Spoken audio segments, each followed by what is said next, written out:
Hola, mi nombre es María Eugenia Luna y me corresponde abordar el tema Principios que orientan los derechos de niñas, niños y adolescentes como parte del curso Derechos de niñas, niños y adolescentes, características, importancia y obligación de protegerlos, a cargo del Colectivo para el Desarrollo Educativo Albanda. Para el abordaje de esta temática, me voy a permitir compartir una presentación donde trataremos dos grupos de principios principales, eh, en los que se sustentan el ejercicio, la defensa, la protección de los derechos de niñas, niños y adolescentes. Y me voy a permitir compartir pantalla con ustedes.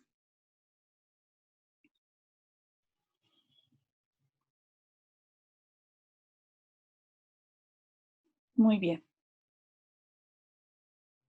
Bueno, pues como parte de este tema sobre estos principios, yo les quiero comentar que nos vamos a centrar en dos principios que tienen un carácter universal en cuanto a su deseabilidad de que se cumplan en todos los contextos nacionales, culturales, regionales. Y estos principios son el principio del interés superior de la niñez y el segundo principio o dos principios más que pueden estar relacionados entre sí son el carácter irrenunciable e indivisible de los derechos de los niños, de las niñas y los adolescentes. El interés superior de la niñez busca que exista siempre que se tengan que tomar decisiones por las autoridades o bien por quienes tienen a su cargo el cuidado y la protección de niñas, niños y adolescentes, el que se busque la mayor satisfacción de sus necesidades desde un enfoque de derechos, es decir, donde su integridad física, su dignidad, sean siempre protegidas y sean un criterio fundamental, ¿no? En este sentido, se trata de un esfuerzo colectivo de las sociedades que han suscrito diversos instrumentos de protección de los derechos de la niñez para que en el seno de la vida comunitaria, social, cultural, realmente prevalezca el esfuerzo orientado, ¿no?, al cumplimiento, a la satisfacción de todos los derechos que niñas y niños requieren para crecer y desarrollarse de manera plena. El artículo 3 de la Convención, en su párrafo primero, señala que los niños deben ser considerados y tomados en cuenta de manera primordial en su interés superior, siempre en todas las medidas o decisiones, ya sea que afecten eh, en la esfera pública donde ellos se desarrollan. Estamos pensando en la esfera pública, en la vida comunitaria compartida por todos en una zona, en un país, como en la vida privada, es decir, por ejemplo, en el ámbito familiar, ¿no?, que es el ámbito por excelencia donde deberían de convivir la mayor parte de niñas, niños y adolescentes. En la Declaración de los Derechos del Niño de 1959 y en la Convención sobre la Eliminación de todas las formas de discriminación contra la mujer, este principio también está ya establecido. Es evidente que es importante que en algún momento ustedes tengan la oportunidad de aproximarse a estos instrumentos de protección de los derechos humanos y se vayan familiarizando con las situaciones que se mencionan allí, con el tipo de enunciados y los compromisos que allí se plantean para los Estados miembros que han suscrito varios de estos documentos. Eh, la Convención sobre los Derechos de la Niñez es un punto de referencia fundamental para abordar los derechos de los niños, niñas y adolescentes. Y en este documento podemos apreciar la presencia de este principio en algunos de sus artículos. Tales artículos aluden a situaciones específicas, ¿no? Donde los niños pueden llegar a encontrarse, ¿no? Y situaciones que ponen en riesgo este ejercicio de sus derechos. Por ejemplo, en el artículo 9 alude a cuando los niños tienen que verse separados de sus padres, ¿no? El artículo 10, la importancia de que se establezca algún vínculo familiar cuando tiene lugar la dispersión de alguna familia, ya se trate por conflictos bélicos, por desplazamientos, por problemas de la propia familia, ¿no? También hay un artículo 18 que apela a las obligaciones de los padres. También cuando hay una privación para los niños de un medio familiar que tenga que hacerse cargo de él, así como de otros tipos de cuidado. En los procesos de adopción, también está muy presente este principio. En los casos en que los adultos son separados de su familia y sobre todo tratándose de adultos como pueden ser los padres, por asuntos de privación de su libertad, ¿no? Por estar en algún proceso penal. Y por supuesto también cuando los niños entran en situación de conflicto con la ley y requieren garantías durante el proceso que se les sigue, ¿no? En todos estos casos, el interés superior del niño debe de estar presente, ¿no? Y este interés siempre centra que las decisiones que tome la autoridad, que tomen los implicados, deben tener en el centro el bienestar, el ejercicio de derechos de niñas, niños y adolescentes. El objetivo del interés superior del niño como concepto plantea garantizar su disfrute pleno y efectivo de derechos, los cuales, como señalo, están reconocidos en la Convención sobre los Derechos de la Niñez. También plantea el desarrollo holístico de niñas y niños. Esto supone que haya un ejercicio integral de sus derechos, no que se prioricen unos y se dejen de lado otros, sino que tiene que ser de manera integral que se aborden, porque solo así puede garantizarse, ¿no?, el desarrollo pleno de este sector de la población. Por ejemplo, la observación general que la Comisión de los Derechos del Niño planteó en mayo de 2013 a la Convención, y en particular sobre este principio plantea que lo que a juicio de un adulto es el interés superior del niño, no puede primar sobre la obligación de respetar todos los derechos del niño enunciados en la Convención. Y esto es un punto muy importante que hay que tener presente, ¿no? Que por un lado está el juicio que un adulto puede tener sobre lo que al niño puede serle importante. Sin embargo, este juicio eh, va a ser subsidiario de lo que la Convención señala sobre lo que son los derechos de los niños. Y si ustedes y yo nos ponemos a pensar un poco, esto rompe un poco con un esquema de que, por ejemplo, podríamos llamar como asistencial o paternalista, que durante mucho tiempo ha habido sobre los derechos de los niños y sobre los niños mismos como sujetos que no son capaces de ser titulares de derechos, ni de ejercerlos, ni de saber necesariamente qué es lo que les pasa y qué es lo que les produce malestar, tristeza, miedo, ¿no? Entonces, bueno, es una cuestión que se ha ido abonando paulatinamente, por lo que, sobre todo en la esfera de la vida privada, va a jugar un papel muy importante y también en algunos otros espacios, como en la escuela o en la vida del barrio donde los niños se desarrollan,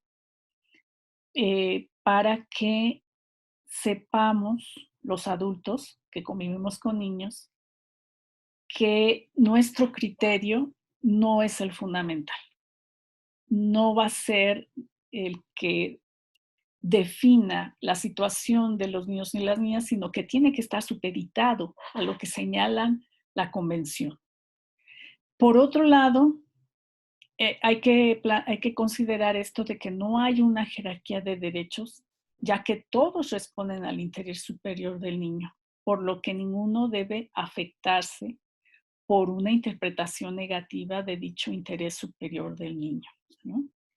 Esto también tiene que ver con lo que durante mucho tiempo hemos pensado, bueno, ay, si yo le pego a mi hijo es porque quiero que sea una persona responsable, sea una persona de bien, eh, y paso por alto o se pasa por alto de que evidentemente la integralidad del niño está viéndose deteriorada, se está vulnerando su autoestima, su concepción de sí mismo como una persona valiosa, ¿no? Entonces, como que allí no podemos decir que por estar tratando de orientar la educación de nuestros hijos a convertirlos en personas responsables, estamos dejando de lado el cuidado que debemos tener hacia su identidad, hacia su estima como persona, ¿no? Y a la valoración que de sí mismo debe de tener, ¿no? Entonces, es algo más, este principio es algo más que algo que se queda en el papel, es algo que nos tiene que influir en la manera en que miramos a los niños y en la manera en que analizamos el papel que nosotros como adultos tenemos respecto de sus derechos.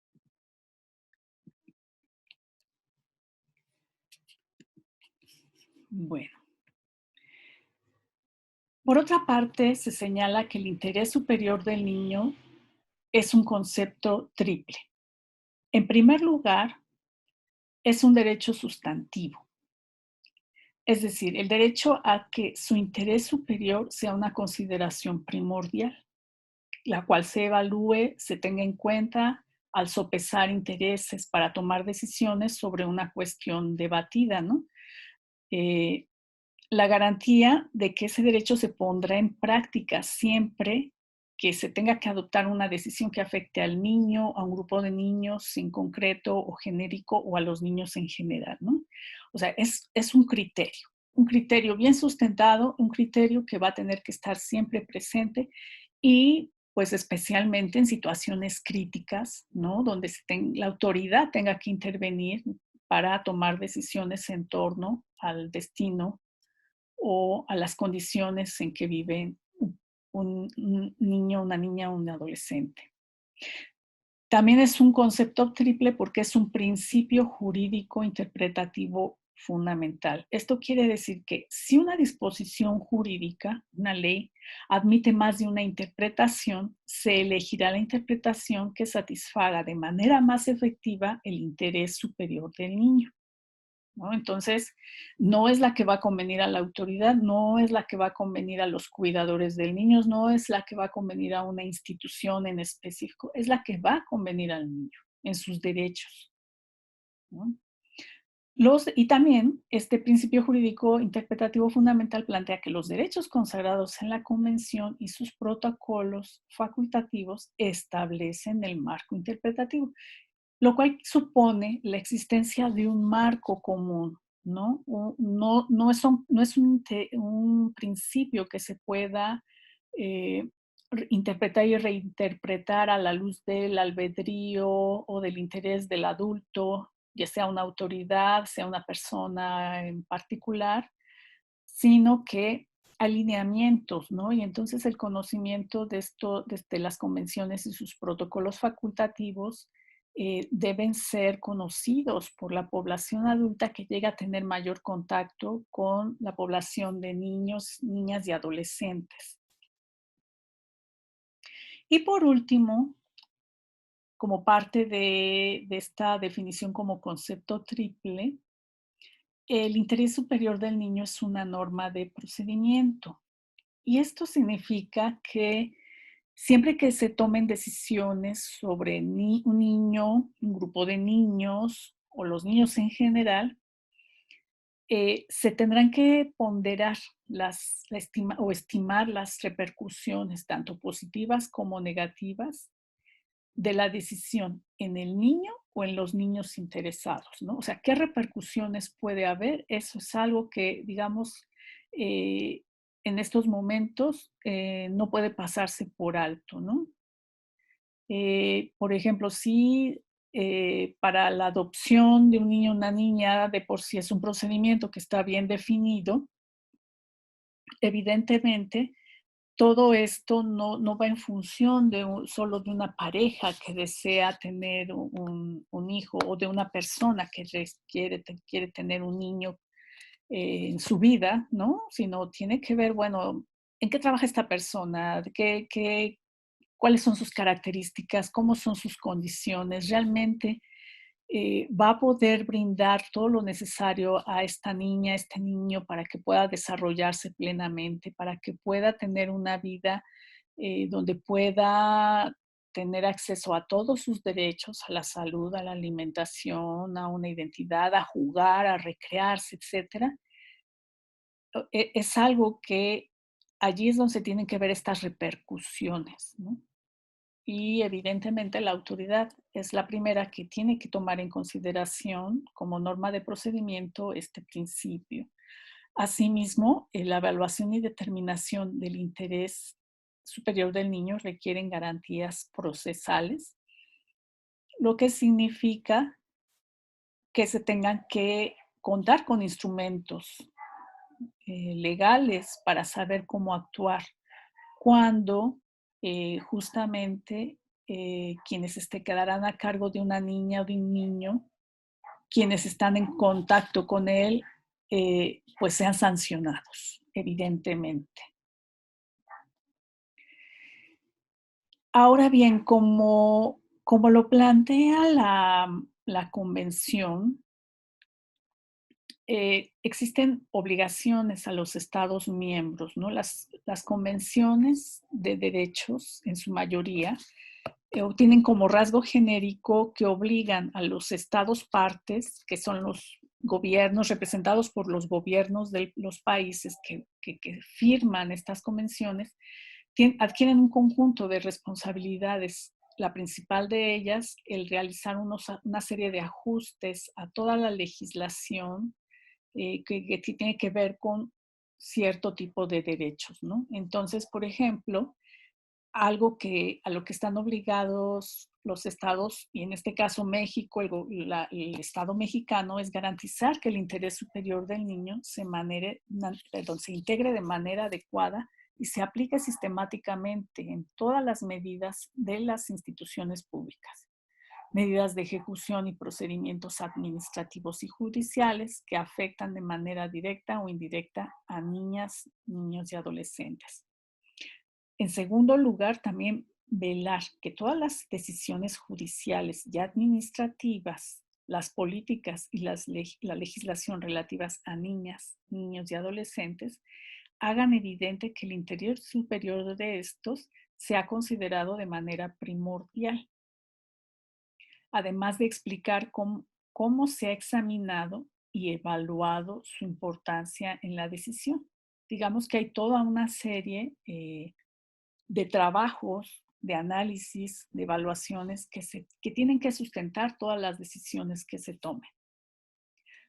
Y en tercer lugar, también garantizar que el interés superior del niño ha sido evaluado y considerado primordialmente en las decisiones y medidas adoptadas por el sector privado, no solo por el sector público, ya se trate de proveedores de servicios o cualquier entidad o institución privada que tomen decisiones que conciernen o afectan a niñas, niños y adolescentes, ¿no?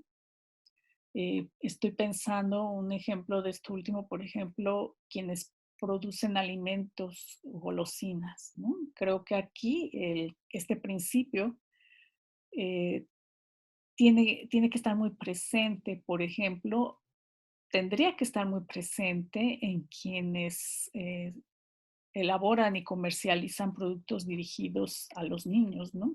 Y que estos realmente contribuyan a su salud, ¿no? Entonces, como podemos ver, allá es toda un área de oportunidad que nuestro país requiere emprender, ¿no? Porque hay mucho descuido y justamente los altos niveles de obesidad que prevalece en la población infantil y juvenil mexicana nos deja ver que muchas veces en el sector privado el Estado no se ha comprometido con obligar al seguimiento de este principio del interés superior, ¿no?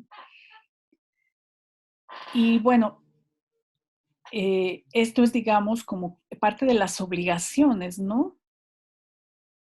Eh, Algo que también se señala es que debe de haber una evaluación y determinación del interés superior del niño periódicamente, y esto lo debe realizarse a nivel de país o de región, ¿no? Por ejemplo, esta evaluación es una actividad que debe realizarse en cada caso, teniendo en cuenta las circunstancias concretas de cada grupo de edad o de niños o de los niños en general. Por ejemplo, hay que tomar en cuenta en cada caso pues la edad, el sexo, el grado de madurez, la experiencia, la pertenencia a un grupo minoritario, ¿no? Porque dentro de la población de niñas, niños y adolescentes también hay diversidad y evidentemente las situaciones que pueden poner en peligro, en riesgo de cumplimiento o de daño o de omisión de sus derechos humanos, pues son muy variables, ¿no?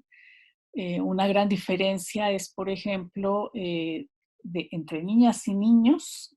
En muchos de los países, eh, pues las niñas son las que tienen más limitados sus ciertos derechos, ¿no? Por ejemplo, el acceso a una educación que les permita vivir y crecer de manera independiente, muchas veces está supeditado a criterios que forman parte de la cultura de ciertas regiones, ¿no? O, por ejemplo, los niños con discapacidad de algún tipo, o también en el caso mexicano y de muchos otros países latinoamericanos, el pertenecer a una comunidad indígena, ¿no? Entonces, en cada caso se tienen que precisar estas cuestiones, ¿no? Por ejemplo, evidentemente aquí también la mirada desde con un enfoque de género es fundamental, ¿no? Eh, Hay situaciones más críticas, otras menos, ¿no? Por ejemplo, pensemos en este ejemplo que en muchos países es una norma, incluso es permitida por las leyes, como es el matrimonio de las niñas, ¿no? Cuando son menores de edad con personas adultas, ¿no? Y que forma parte de la cultura. Entonces, digo, aquí en nuestro país tenemos que ver que existen algunos contextos donde también se procede al matrimonio de las niñas y lo cual pues encierra, ¿no? Una cancelación del ejercicio de una serie de derechos. El primero a la educación, el segundo que se queda en entredicho es el derecho a la salud. Y muchas cuestiones donde vemos que el interés superior del niño está totalmente ausente, ¿no?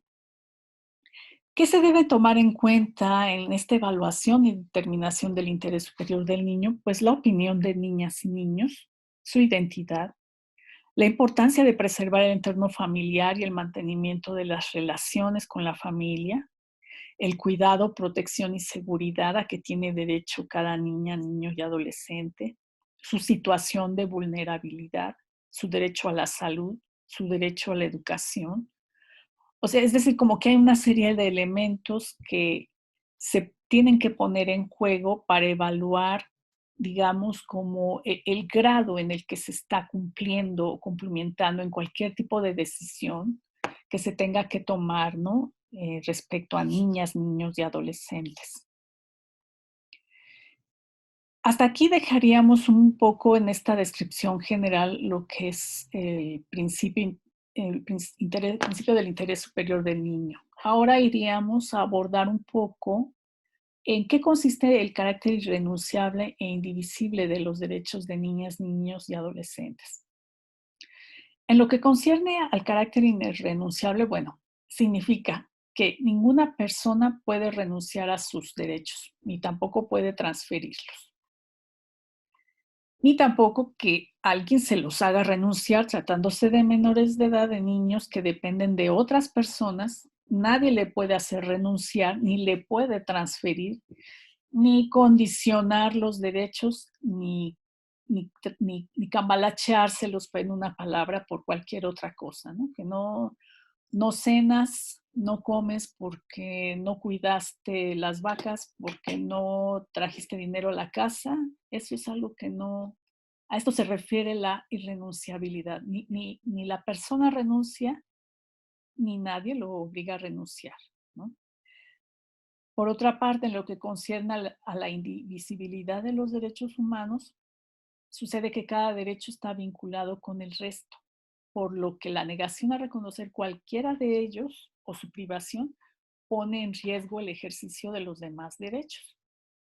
Es decir, no se puede pensar que se está cumpliendo con el ejercicio de derechos de los niños porque va a la escuela, pero no tiene momentos para la recreación, ¿no? O porque tiene que cumplir con el trabajo escolar, pero entonces no cena si no acaba la tarea. Y el derecho a la salud, ¿cómo va a ser un sano niño que no cena, que no come, o al que le condicionan mediante el supuesto ejercicio de su derecho a la educación otro tipo de derechos? Por eso es muy importante tener presente todo el conjunto de los derechos que tienen niñas, niños y adolescentes, y siempre tener como criterio el ejercicio de todos ellos, ¿no? Y cuando se habla de su carácter universal, es decir, el de acceso a todas las personas a los derechos, se entiende que su ejercicio sea integral y libre, sin estar sujeto a condicionamientos de cualquier tipo, ¿no? Y estos condicionamientos, algunas veces, tratándose de la población infantil y juvenil, puede llevarlos o a renunciarlos o a sesgar el ejercicio de unos y a negar el ejercicio de otros. Entonces son elementos que siempre tienen que estar presentes de manera equilibrada e integral. De manera específica, respecto a la irrenunciabilidad o inalienabilidad de los derechos humanos, que implica restringir el dominio de los mismos, no puede venderse ni transmitirse su uso o posesión de ninguna forma. Por eso, en el caso de niñas, niños y adolescentes, es prioritario que los conozcan, que ellos mismos los conozcan, para identificar las situaciones en que son negados, violados, aplazados u omitidos. En el caso de nuestro país, en diversas situaciones, en diversas regiones, muchas formas de violación de los derechos de niños, niñas y adolescentes se normalizan y existe dificultad a veces de apreciarlas por parte de las instancias que deberían asegurar su cumplimiento, ¿no? Esto sucede muy comúnmente, por ejemplo, en situaciones en las escuelas, ¿no? Donde algún maestro puede percatarse que el niño se está durmiendo en la clase.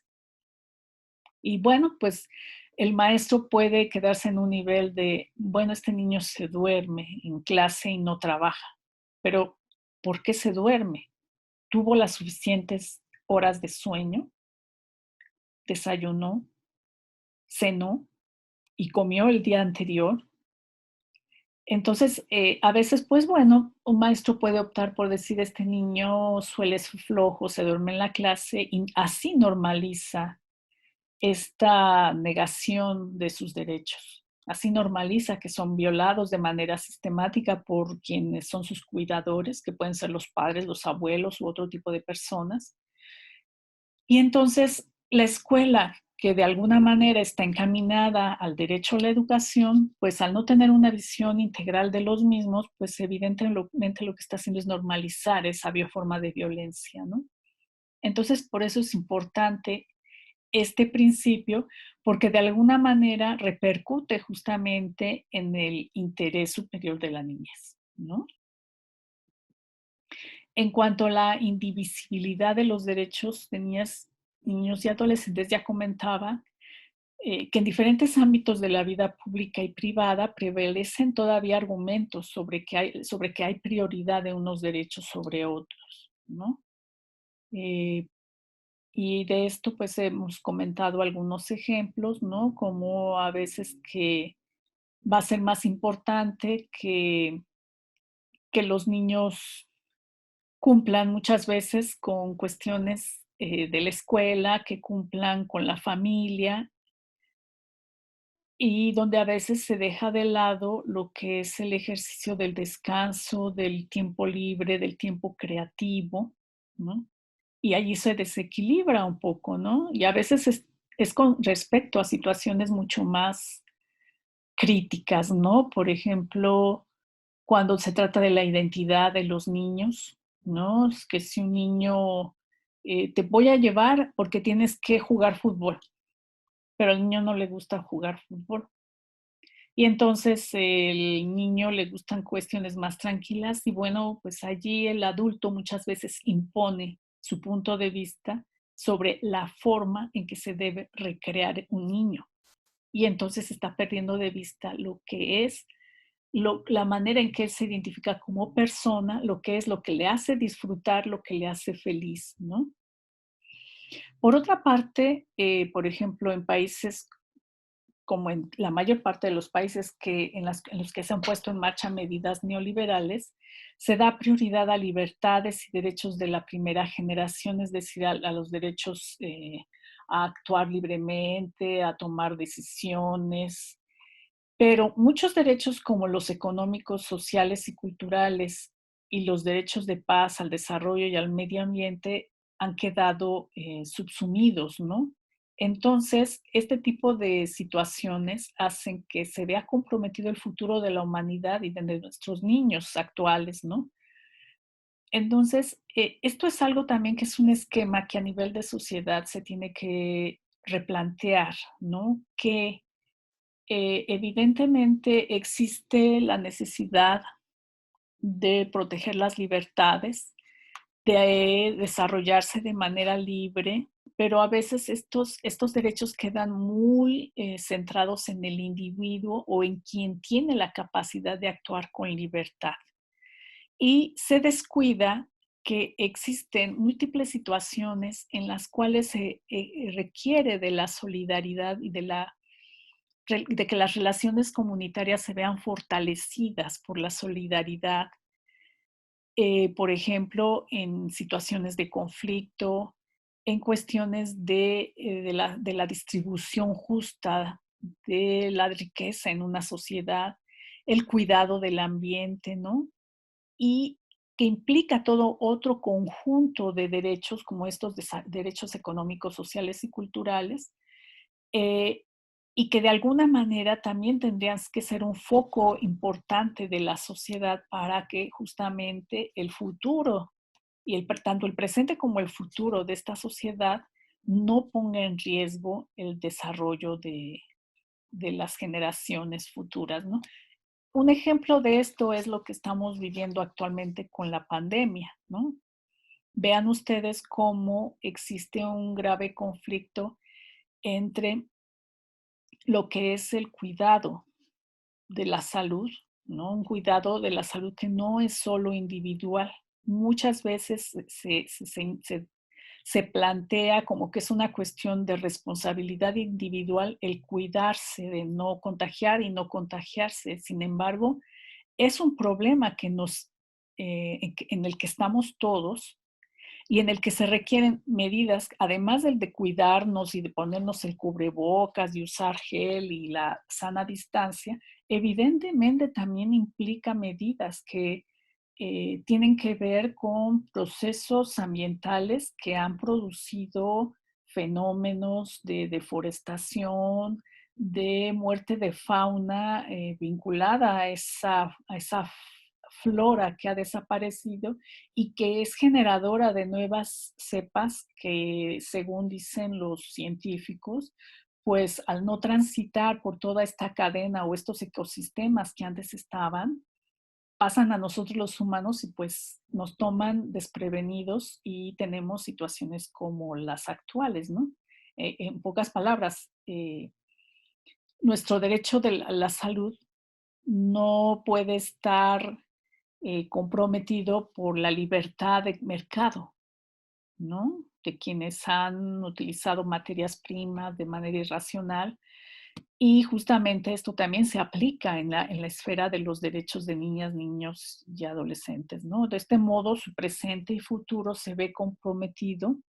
Y a veces, cuando, por ejemplo, se hacen acciones a favor de niños y de niñas y de adolescentes, en vez de plantearse como situaciones que deben apuntar a la justicia social, se plantean más bien como asuntos de caridad y como asuntos de beneficencia, ¿no? Lo cual no puede ser porque esas son medidas parciales que no están mirando en el largo plazo ni de manera integral lo que es la dignidad de niñas, niños y adolescentes y en general de todo ser humano.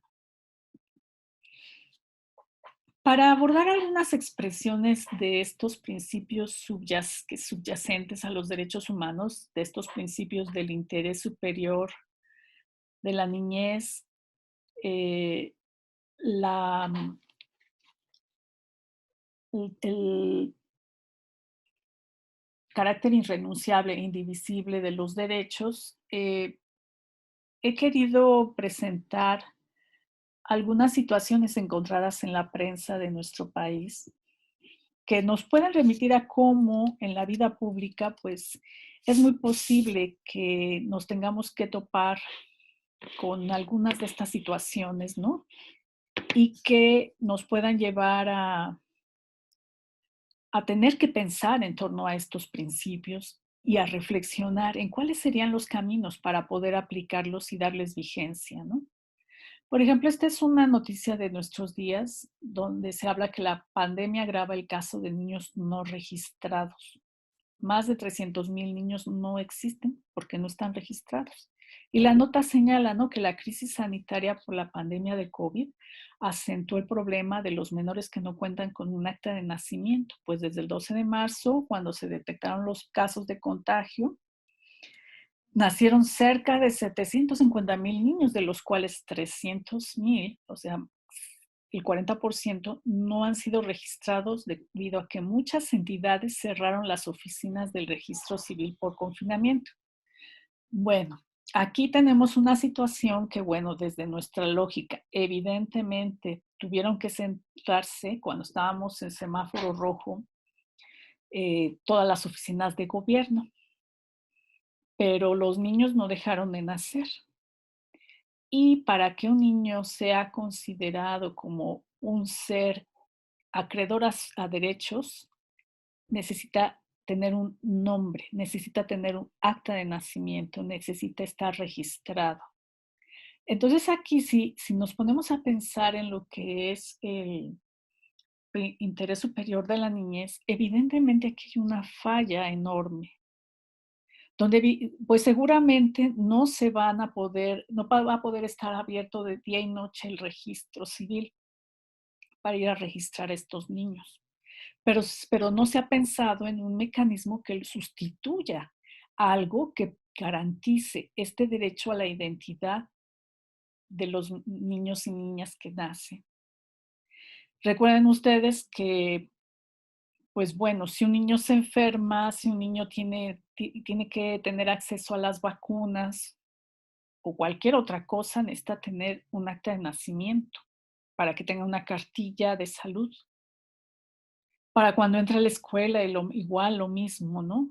Pero en este caso ha habido una grave falla y ahí el interés superior de la niñez no se está cumpliendo. Por otro lado, si no tiene cartilla de salud, aquí está este principio de la indivisibilidad de los derechos. Ya no está cumpliéndose otro derecho como el derecho a la salud, ¿no? Entonces, una cosa va de la mano de la otra y va teniendo repercusiones muy graves, ¿no? Entonces, allí es donde se requiere, digo, evidentemente yo menciono, nos tomó desprevenidos esta pandemia, pero evidentemente requiere haber un compromiso y una voluntad política suficiente y un esfuerzo social y comunitario también para tener en mente este tipo de principios, ¿no? De nada sirve que esté en estos documentos internacionales y como ustedes verán en otro tema que se va a abordar cómo está en nuestras leyes, que tales principios estén escritos con todas sus letras, pero no tengan vigencia porque no hay preocupación por ellos. Y pues por eso no hay inventiva para generar mecanismos alternos que justamente en una situación como esta de la pandemia plantee un mecanismo alterno para registrar a todos los niños que han nacido durante la misma.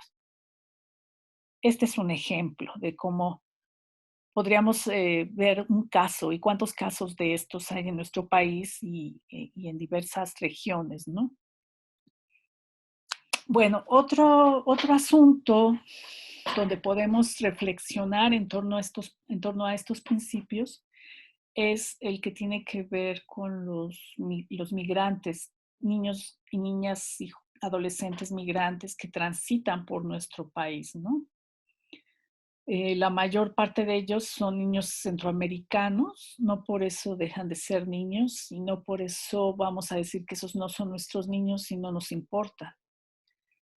Ellos atraviesan, muchos de ellos, la frontera, muchos esperan encontrarse con sus papás en Estados Unidos, pero al ser captados en las fronteras, en centros de deportación o de migrantes, pues son deportados, ¿no? Y a las autoridades encargadas, las autoridades de migración, poco tienen en cuenta este derecho de los niños a estar con su familia y prefieren deportarlos que generar el mecanismo para que el padre venga por ellos o para que venga otro familiar u otra cuestión, ¿no? Donde pareciera que se convierten en un mero dato, ¿no? Son detenidos por los agentes de inmigración mexicanos, trasladados a refugios para menores, ¿no? Los forman y los procesan, ¿no? Entonces, ya cuando están incluso cerca de la frontera,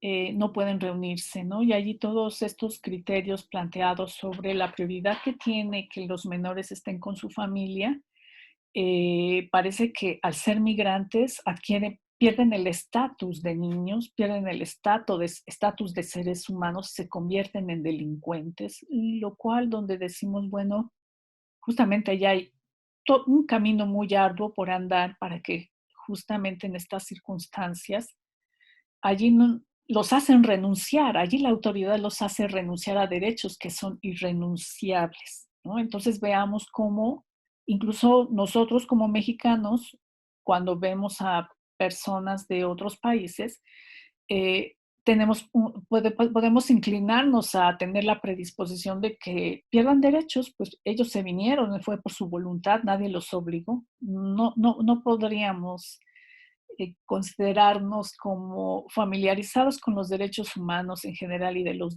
niños, niñas y adolescentes, sin tener esta sensibilidad a saber que las personas viajan con de todos sus derechos, no se quedan en su país.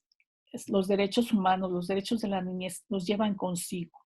Y entonces aquí hay una exigencia que con la sociedad mexicana en su conjunto, los servidores públicos como los servidores que son los agentes de migración, tendrían que trabajar de manera muy seria justamente para no estar incurriendo en violaciones flagrantes de los derechos de niñas, niños y adolescentes.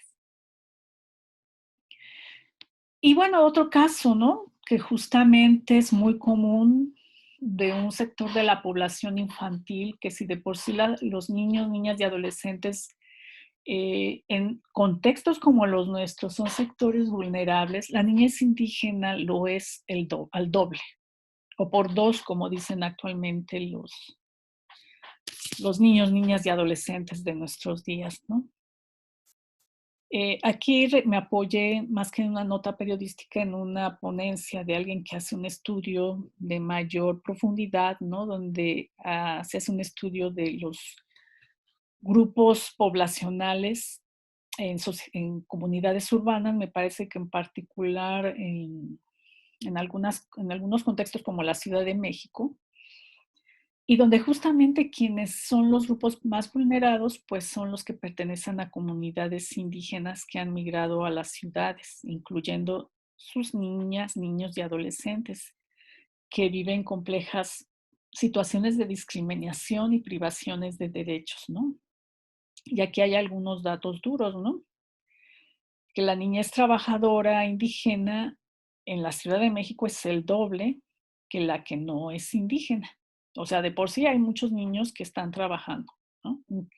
Y de esos la mitad, el doble, digamos, si el 15% son locales o son urbanos, los que son de procedencia indígena son el 36, más del doble realmente.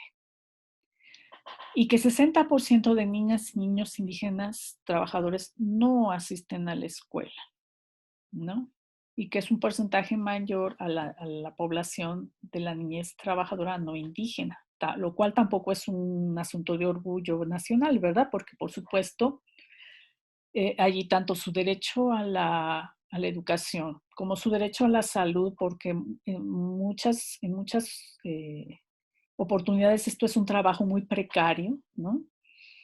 Pues se están poniendo en juego, ¿no? Entonces allí es donde quien no asiste a la escuela probablemente está viendo vulnerados muchos otros derechos, sobre todo que como se afirma en el terreno de los derechos humanos, pues el derecho a la educación es un derecho llave, porque faculta a las personas, en este caso a las niñas, niños y adolescentes, a tomar conciencia de todos los otros derechos, a comprenderlos, a conocerlos y a aprender a exigirlos, ¿no? Entonces, esto plantea también como una cuestión crítica en el caso de las poblaciones urbanas, que no todas son locales, sino proceden también de sectores indígenas, ¿no?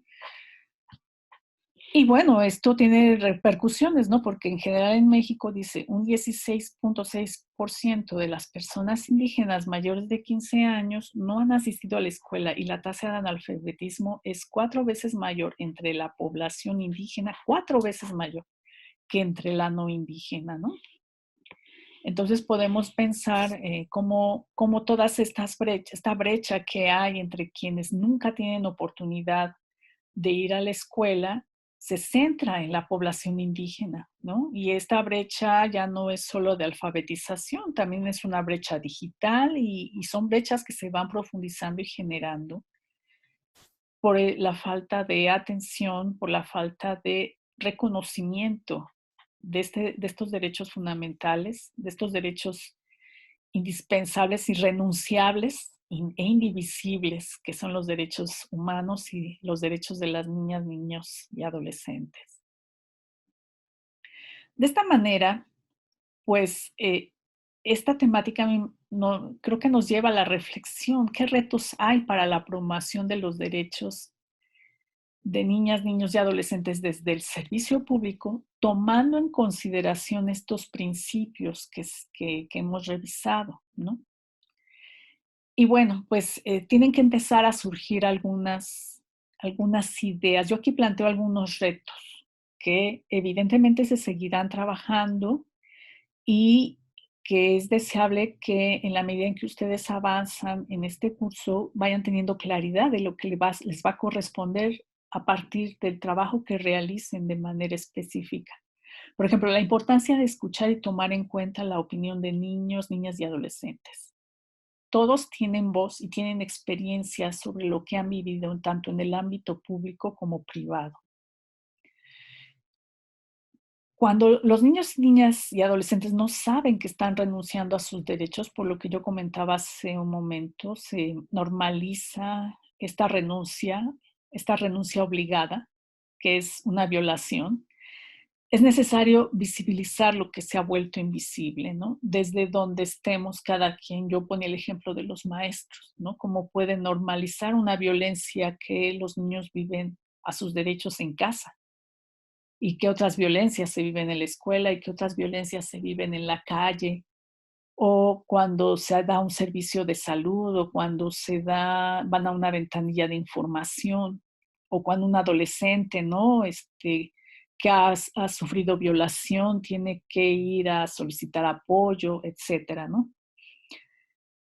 Entonces hay que visibilizar esas violencias, ¿no? Que están convertidas en algo normal. También hay una necesidad de nuevas herramientas para favorecer que niños, niñas y adolescentes digan lo que piensan y sienten.